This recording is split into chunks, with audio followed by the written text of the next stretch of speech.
যেদিন আমার বাইরে ঘুরতে যাওয়ার কোনো প্ল্যান থাকে তার আগের দিন রাতেই আমি মন স্থির করে রাখি যে আমাকে খুব সকাল সকাল ঘুম থেকে উঠতে হবে। কিন্তু দুঃখের বিষয় হলো আমার সেদিন সকালেই ঘুম থেকে উঠতে দেরি হয়ে যায়। আজ যেহেতু পহেলা বৈশাখ, তো ভেবেছিলাম রাজশাহীর বাইরে যাব, কিন্তু শুধুমাত্র আমার ঘুম থেকে দেরিতে ওঠার কারণে আমার সেই প্ল্যানটা নষ্ট হয়ে যায়। যেহেতু এখন ঈদের সময়, তো ঈদের আমেজ কাটতে না কাটতেই বৈশাখের আগমন, কি একটা আনন্দঘন মুহূর্ত।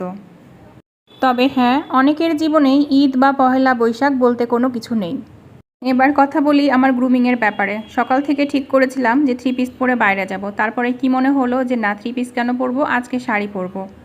এর আগে আমি পহেলা ফাল্গুনে শাড়ি পরেছিলাম, আর পহেলা বৈশাখ আসলে অনেক দিন হলো উদযাপন করা হয় না।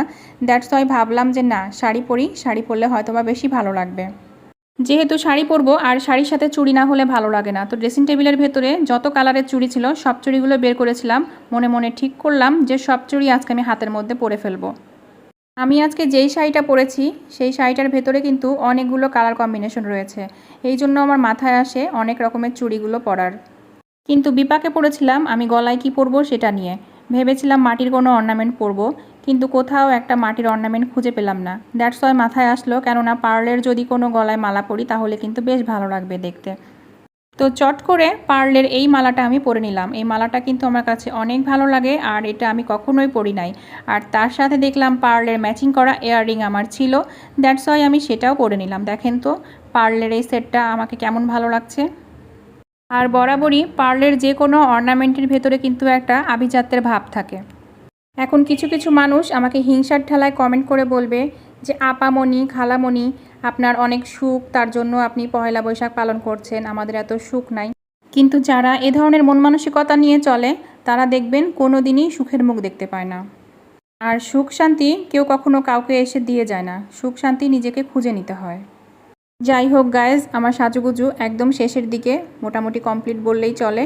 তো চুল নিয়ে একটু টেনশনে ছিলাম, চুল কিভাবে বাঁধবো, যেহেতু আমাদের রাজশাহীতে অনেক অনেক গরম, আর বাইরে বের হলে একদম ঘামে শরীরটা ভিজে যায়। তার জন্য প্রথমে ভাবলাম চুলটা একটু সুন্দর করে খোপা করে নেই, তারপর আবার মনে হলো যে না থাক, খোপা করব না, আজকে আমি চুল ছেড়ে ছেড়েই বেড়াবো। কিন্তু বাইকে চুল ছেড়ে ঘুরে বেড়ালে একটা সমস্যা, বাসা থেকে বের হই কারিনা, আর বাসাতে ঢোকার সময় হয়ে যায় জরিনা।